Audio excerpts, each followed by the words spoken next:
নমস্কার, আমি জ্যোতিষশাস্ত্রী শ্রী সনাতন বলছি। আজকে আপনাদের বলবো বিবাহ সম্বন্ধে কিছু কথা। বিবাহ সম্বন্ধে কিছু কথা বলার কারণ হচ্ছে এখনকার যুগে বা এখনকার সময়ে বিবাহ নিয়ে মানুষের নানা রকম সমস্যা সৃষ্টি হচ্ছে। এই সমস্যা সৃষ্টি হওয়ার মূল কারণগুলো কি, সেগুলো মানুষের রাশিচক্র থেকেই জানা যায়। এই রাশিচক্রে কোথায় কোন গ্রহ কীরমভাবে থাকলে মানুষের বিবাহিত জীবন বা সাংসারিক জীবন কীরম হয় বা হবে, মানুষের যে আশা আকাঙ্ক্ষা বিবাহের মাধ্যমে সেটা পূরণ হবে কি হবে না, সেগুলো নিয়ে নানা রকম প্রশ্ন বা নানা রকম কথা বা নানা রকম মানুষের ইচ্ছা, সেই ইচ্ছা তাদের পূরণ হবে কি হবে না, এই নিয়ে নানা রকম জ্যোতিষশাস্ত্র যে বিশ্লেষণ করা হয় তারই কিছু অংশ আমি আপনাদের আজকে বলবো। তার আগে একটা কথা বলে নিচ্ছি যে আমার মোবাইল নম্বর হচ্ছে 9333828747 9333। এখানে দুটো 3 লেখা হয়ে গেছে কিন্তু হবে 333। যাই হোক, আমি মুখে বলে দিচ্ছি। তো এই নম্বরে আপনাদের যোগাযোগ করতে হবে যদি আমার সঙ্গে আপনারা যোগাযোগ করতে চান। যে কোনো সমস্যার সমাধান করে থাকি। সমস্যা বলতে কীরকম সমস্যা? যেগুলো বাধা বিপত্তি আসে মানুষের জীবনে, সেই সমস্যা। আপনি যদি বলেন যে আমার ভাগ্য পরিবর্তন করো বা আমার বিবাহ হচ্ছে না, বিবাহ দিয়ে দাও, সেটা সম্ভব না। বা আমার চাকরি হচ্ছে না, চাকরি করিয়ে দাও, সেটা সম্ভব নয় যদি ভাগ্যে না থাকে। অনেকেই হয়তো আপনাদের বলবে যজ্ঞ করো বা এই করো সেই করো, তাবিজ নাও, কবজ নাও, হাজারো কিছু নেওয়ার পরও দেখা গেল সেই জিনিসটা যেটার জন্য আপনি গিয়েছেন কারো কাছে, সেই জিনিসটা আপনি হচ্ছে না বা হয়নি। তখন কিন্তু আপনার নানা রকম প্রশ্ন চলে আসে জ্যোতিষ সম্বন্ধে। তখন জ্যোতিষকে আপনাদের ফ্রড মনে হয়, কিন্তু বাস্তবে কিন্তু তা না। যারা ফ্রড করার সে করবেই, আর যারা সত্যিকারের জ্যোতিষ বা জ্যোতিষ সত্যি কথা বলবে তারা কোনোদিনই আপনাকে ফ্রড করবে না। ফ্রড করার মানসিকতা যাদের আছে তারাই করবে, যাদের নেই তারা কিন্তু কোনোদিনই করবে না। জ্যোতিষ একটা বিজ্ঞান, জ্যোতিষ একটা শাস্ত্র। জ্যোতিষ নিয়ে যারা পড়াশোনা করেন তারা যদি সঠিকভাবে সব কিছু করতে পারেন, তাহলে যদি মানুষ না ঠকান। এখনকার দেখা যাচ্ছে বেশিরভাগ জ্যোতিষরাই ঠকাচ্ছে, কারণ তারা ঠকিয়ে পয়সা রোজগার করতে চায়। হয়তো সেই সংখ্যাটা এখন বেশি, ভালোর সংখ্যা হয়তো কম, কিন্তু আপনারা ওই তাদের কথায়, সেই সব জ্যোতিষদের কথায় মানে মোহিত হয়ে যান। কারণ নানা টিভি চ্যানেলে নানা বিজ্ঞাপনের মাধ্যমে আপনারা ভাবেন এরাই বুঝি আপনার পরিত্রাতা বা পরিত্রাণ দিতে পারবে আপনার জীবনে, কিন্তু বাস্তবে কিন্তু সম্ভব নয়। কেন সম্ভব নয়? যদি তারা সত্যিকারের জ্যোতিষ হয়, তারা কিন্তু আপনাকে সত্যি কথা বা আপনার জীবনে যা যা ঘটবে, ভালো মন্দ খারাপ সবই বলবে। আর যদি আপনাকে পাইয়ে দেবো কথাটা আসে, এটা করুন আপনি পেয়ে যাবেন, এটা করুন আপনার হয়ে যাবে, তাহলে আপনাকে ভাবতে হবে যে আমার এই জিনিসগুলো কিন্তু হবে না। কেন হবে না? কারণ পাইয়ে দেওয়া যায় না। এই ভাগ্য কখনো কাউকে পাইয়ে দেওয়া যায় না। সেটা পাইয়ে যদি কেউ দিতে পারে সেটা ভগবান, তাছাড়া কেউ নয়। সবাই যদি পাইয়ে দিতে পারত যজ্ঞ করার মাধ্যমে বা তাবিজ কবরের মাধ্যমে বা অন্য কোনো পন্থার দ্বারা যদি পাইয়ে দিতে পারত, তাহলে আজ পৃথিবীতে কেউ গরিব থাকতো না, বা সবাই বড় বড় পেশা, যে ডাক্তার হতে চায় ডাক্তার হতে পারত, যে ইঞ্জিনিয়ার হতে চায় ইঞ্জিনিয়ার হতে পারত, কি প্রধানমন্ত্রী হতে চায় প্রধানমন্ত্রী হতে পারত। এটা সম্ভব নয়। এটা সম্ভব নয়, তার কারণ হচ্ছে আপনার রাশিচক্রের গ্রহের অবস্থান কীরম হবে সেটার উপর। সে গ্রহ অবস্থানে যদি আপনার প্রধানমন্ত্রী হওয়া বা বড় বড় ডাক্তার বা ইঞ্জিনিয়ার যে কোনো জিনিস হওয়ার যোগ থাকে তবেই আপনি হতে পারবেন, না হলে কিন্তু নয়। যে আপনাকে পাইয়ে দেওয়া বা আপনি এটা করলে হবেই এটা, তা কিন্তু সম্ভব নয়। সে যারা বলে, কেন বলে জানি না, তবে আপনার ভাগ্যে থাকলে সেটা যদি বলে ঠিক আছে যে আপনার এটা হবেই, সে যদি তার জন্য আপনাকে কোনো কি বলছি যোগ্য বা তাবিজ কবজ বা অন্য কিছু যেগুলো দেয় তারা, মানে যাকে বলে আপনাকে আপনার আর কি যাতে ভালো হয় সেই জন্য হয়তো তারা দেয়।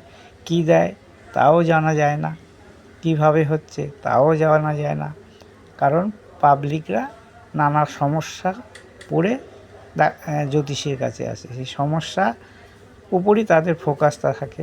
সে সমস্যাটাকে দূর করার জায়গায় যদি কেউ তাদেরকে ঠগায় তাহলে কিন্তু নানা রকম জ্যোতিষের উপর মানে বদনাম আসে। তাই আমি সেটা বলতে চাই না আর, কারণ প্রায় ক্ষেত্রেই মানুষ যে আমার কাছে যারা এসেছেন বা আসেন তারা বেশিরভাগই বলেন যে আমরা বেশিরভাগ জায়গায় গিয়ে ঠকেছি, ঠগার পরেই আপনার ইউটিউব দেখে হোক বা অন্য লোক মারফত হোক আপনার নাম্বার জোগাড় করে আপনার সঙ্গে যোগাযোগ করেছি। আমার কাছে একটা কথা, সত্যি যেটা সেটা সত্যিই হবে, সত্যি যেটা সেটা সত্যি বলবো, যেটা হবে না আপনাকে বাড়িয়ে চড়িয়ে আমি কিছু বলবো না। আপনার রাশিচক্রে যেইটা আছে, আমি যেইটুকু জানি বা যেইটুকু আমার অভিজ্ঞতা 25 বছরের অভিজ্ঞতা দ্বারা আমি যেইটুকু অর্জন করেছি সেইটার দ্বারা আপনাদের বিচার যে রাশিচক্রের বিচার সেগুলো করা হবে এবং সেটা মানে বাস্তবসম্মত, মানে পাইয়ে দেওয়া বা করে দেবো বা হবেই বা এই করলে এই হবে তা কিন্তু নয়। সেটা যদি আপনার ভাগ্যে থাকলে বলে দেবো হ্যাঁ হবে, আর যদি ভাগ্যে না থাকে তাহলে মিথ্যা প্রতিশ্রুতি দিয়ে আপনার সময় বা আপনার যে জীবনের যে মূল্যবান অংশটা কিন্তু খারাপ করতে চাই না। তাহলে আপনাদের এবার বলছি যে বিবাহের সম্পর্কে কিছু কথা। ধরুন বিবাহ হতে গেলে প্রথমে সপ্তমপতি দরকার। সপ্তম লগ্ন থেকে সপ্তম এই তুলা লগ্নে সপ্তমপতি হয় শুক্র, আর শুক্র হচ্ছে বিবাহকারক গ্রহ। আর কার দরকার হয় না, দ্বিতীয়পতি। সে দ্বিতীয়পতি যেও হতে পারে, মঙ্গল হতে পারে, বৃহস্পতি। লগ্নের পরে যেই ভাবটা সেটা হচ্ছে দ্বিতীয়পতি। তাহলে দ্বিতীয়পতি বৃশ্চিকের অধিপতি মঙ্গল, তো মঙ্গল আবার সপ্তমের অধিপতিও মঙ্গল, এই সপ্তমের অধিপতি শুক্র এবং লগ্নপতি মঙ্গল। আর কার দরকার হয় না, একাদশপতি। যদি লগ্ন হয় একাদশপতি হচ্ছে শনিদেব। তাহলে এই মানে এই সংযোগ ঘটলে মানুষের বিবাহ হয় বা বিবাহ হওয়ার সম্ভাবনা প্রবল হয়। আর এই দশাগুলোতে ধরুন লগ্নপতির দশায় বিবাহ হয়, সপ্তমপতির দশায় বিবাহ হয়, সপ্তমে যেই গ্রহ থাকে সেই দশায় বিবাহ হয়, সপ্তমপতির নক্ষত্রে যেই গ্রহ থাকে সেই গ্রহের দশায় বিবাহ হয়, দ্বিতীয়পতির দশায় বিবাহ হয়, একাদশপতির দশায় বিবাহ হয় এবং পঞ্চমপতির দশায়ও মানুষের বিবাহ হয়। এবার প্রশ্ন হচ্ছে বিবাহে কেন দেরি হয়। একটা কথা হচ্ছে লগ্নের সপ্তমে যদি শনি অবস্থান করে তাহলে কিন্তু বিবাহ দেরি হবে। লগ্নের সপ্তমে শনি যদি এবার বক্রি হয় তাহলে বিবাহ কিন্তু অনেক সময় নাও হতে পারে, অনেক সময়। কারণ সেইখানে যদি আপনার এই একাদশপতি এবং দ্বিতীয়পতি যদি স্ট্রং না হয় বা লগ্নপতি বা সপ্তমপতি যদি স্ট্রং না হয় তাহলে কিন্তু আপনার বিবাহ ক্ষেত্রে বাধা এবং বিবাহ অনেক সময় নাও হতে পারে। এটা হচ্ছে শনিদেবের যদি অবস্থান করে। আবার এই শনিদেবই যদি এইখানে শনিদেব উচ্চস্থ থাকে সবাই জানে, কিন্তু উচ্চস্থ থাকলে কি হবে, শনিদেব হচ্ছে বিবাহের পক্ষে নয়। বিবাহের পক্ষে যে কারক গ্রহ তারা হচ্ছে শুক্র। শুক্র থাকলে বিবাহ ভালো হয়। আর একটা কথা, এই শনিদেব যদি সপ্তমে থাকে তাহলে মানুষের বলতে জাতক বা জাতিকা, মানে যার লগ্নে সপ্তমে শনি থাকবে তার বিবাহ দেরিতে হবে এবং তার পার্টনার কিন্তু বয়স বেশি হবে, মানে বয়সের পার্থক্য বেশি হবে। আর হচ্ছে এই সপ্তমে আরও কে থাকলে আপনার কীরকম বয়সের পার্থক্য হবে, ধরুন এইখানে যদি মঙ্গল থাকে তাহলে কিন্তু আপনার পার্টনারের বয়স সমবয়সী হবে। চন্দ্র থাকলেও তাই, চন্দ্রও যদি সপ্তমে থাকে তাহলেও পার্টনারের বয়স কিন্তু কাছাকাছি হবে। এবং যদি বুধ থাকে তাহলে অনেক সময় পার্টনারের বয়স কিন্তু ছোটও হয়ে যেতে পারে। বিশেষ ক্ষেত্রে হয় না, আবার হয়ও, এরকম হতে পারে। এবার যদি বৃহস্পতি থাকে সপ্তমে যদি বৃহস্পতি থাকে তাহলে কিন্তু বিবাহের পার্টনারের বয়স, স্বামী হলে স্ত্রী, স্ত্রী হলে স্বামী, সেই ক্ষেত্রে কিন্তু বিবাহের বয়সের ফারাক হতে পারে। এবং শুক্র যদি থাকে তাহলেও বিবাহ খুব একটা ডিফারেন্স হয় না বিবাহের ক্ষেত্রে। পার্টনারের মানে সে স্বামীর হলে স্ত্রীর হলে আপনার স্বামীর। এই হচ্ছে বিবাহের পার্টনারের বয়স নির্ণয়। কী করে করবেন, বা বয়স বেশি হবে কি কম হবে, অনেকেই তো জানতে চায় না যে পার্টনারের বয়স কেমন হবে। আমি যে বিবাহ করব তাহলে পার্টনারের বয়স কীরকম হতে পারে, যে অনেকেই জিজ্ঞাসা করে কোন দিকে হতে পারে, সেটা যদি সপ্তমপতি দিক নির্দেশ করে। যেমন সপ্তমপতি যদি এইখানে থাকে, সপ্তমপতি শুক্র সপ্তমে থাকে, তাহলে সপ্তমের এই তুলার দিক হচ্ছে পশ্চিম, তাহলে এইটা লগ্ন হলে আপনার পশ্চিম দিকে বিবাহ হওয়ার সম্ভাবনা থাকে। এবার যদি এটা হয় সপ্তমপতি মঙ্গল, তাহলে এর কি হচ্ছে, এইটার যে দিক আছে সেই দিক, মানে এটার দিক হচ্ছে আপনার উত্তর দিক, এই উত্তর দিক আপনার দিকে বিবাহ হবে। আবার এইটা যদি ধনু হয় সপ্তমপতি, তাহলে বিবাহ কিন্তু পূর্ব দিকে হবে। এটা যদি হয় মকর, তাহলে বিবাহ আপনার দক্ষিণ দিকে। যদি কুম্ভে হয় পশ্চিম দিকে, মীনে হয় উত্তর দিকে, মেষে যদি সপ্তমপতি হয় বিবাহ হবে পূর্ব দিকে, বৃষে হলে দক্ষিণ দিকে, আর মিথুনে হলে পশ্চিম দিকে, কর্কটে যদি সপ্তমপতি হয় তাহলে উত্তর দিকে, এবং যদি সিংহে সপ্তমপতি হয় তাহলে পূর্ব দিকে, এবং কন্যায় যদি সপ্তমপতি হয় তাহলে আপনার বিবাহ উত্তর দিকে হবে। এই রাশি হিসাবে এগুলো, মানে কোন রাশি কোন দিকের অধিপতি সেই বিষয়ে জানা যায় আর কি, বিবাহের দিকটা। এবার এই সপ্তমপতি যদি আপনার তৃতীয় থাকে, তৃতীয় অনেক সময় থাকতেই পারে সপ্তমপতি যদি তৃতীয় থাকে তাহলে আপনার প্রতিবেশী মানে আপনার প্রতিবেশী বলতে আপনার আশেপাশে কোনো কারোর সঙ্গে আপনার বিবাহ হওয়ার সম্ভাবনা থাকবে। কারণ এটা বিবাহের যে অধিপতি সেই যদি সপ্তমপতি যদি আপনার ওই তৃতীয় থাকে। যদি সপ্তমপতি দেখুন এইখানে যদি মঙ্গল আর চন্দ্র থাকে তাহলে কি হবে না, এখানে মঙ্গল চন্দ্র থাকলে মাঙ্গলিক তো হয়, সে সঙ্গে মঙ্গল চন্দ্র যোগের জন্যে এখানে কি হবে না, আপনি যাকে বিবাহ করবেন সে মানে বদরাগী হঠাৎ উত্তেজিত হয়ে যাবে, চণ্ডালের মতো ব্যবহার করবে, এবং নানা ক্ষেত্রে আপনার অসুবিধার সৃষ্টি হবে, সে স্বামী হোক বা স্ত্রী হোক। যদি আবার দেখা যায় এই সপ্তম যদি জল রাশি হয়, ধরুন এখানে হলো জল রাশিতে চন্দ্র মঙ্গল, লগ্ন এটা যদি হয় তাহলে কি হয় না, জাতক মাদক মাদক বলতে মদ্যপানে আসক্তি হতে পারে, হয়ে যেতে পারে এবং গৃহে অশান্তি যোগ হতে পারে।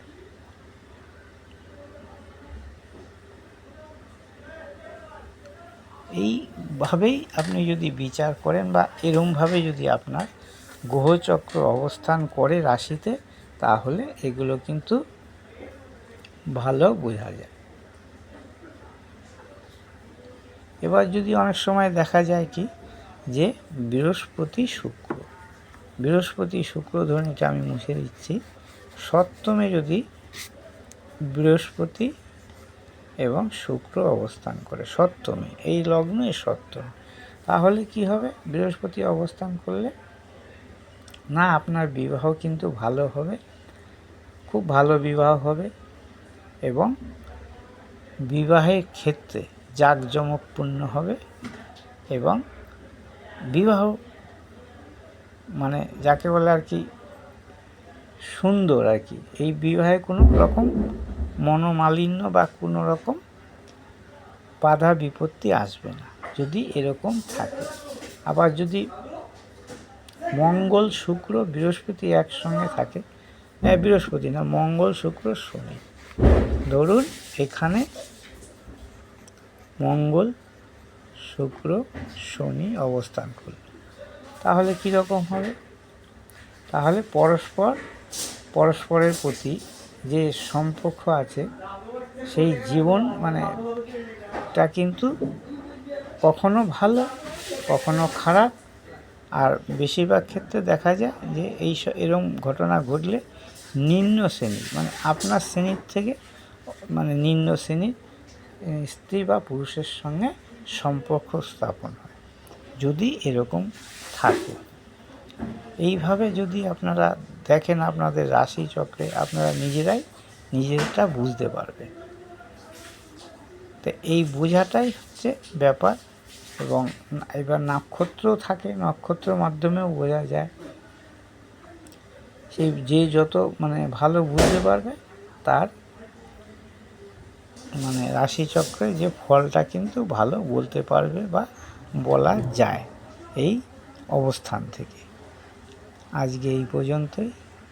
আমার এই ভিডিওটা যদি ভালো লাগে অবশ্যই লাইক, শেয়ার, কমেন্ট করবেন, আমাকে সাবস্ক্রাইব করবেন যাতে নতুন নতুন ভিডিও আপনাদের কাছে তাড়াতাড়ি পৌঁছে যায়, আপনারাও অবগত হতে পারেন।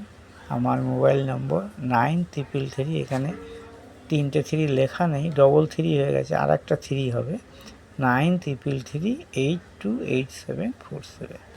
আমার সঙ্গে যোগাযোগ করতে হলে অবশ্যই এই নম্বরে যোগাযোগ করবেন এবং আপনাদের সমস্যার আশা করি আমার কাছে আসলে আপনারা বিফলে যাবে না। আপনাদের সমস্যা সমাধান আমি করে দিতে পারবো। সমস্যার সমাধান ওই যে বললাম, প্রথমেই বলেছি, ভাগ্য পরিবর্তন করতে পারবো না, কিন্তু বাধা বিপত্তি অবশ্যই জীবন থেকে কাটানো যাবে। নমস্কার।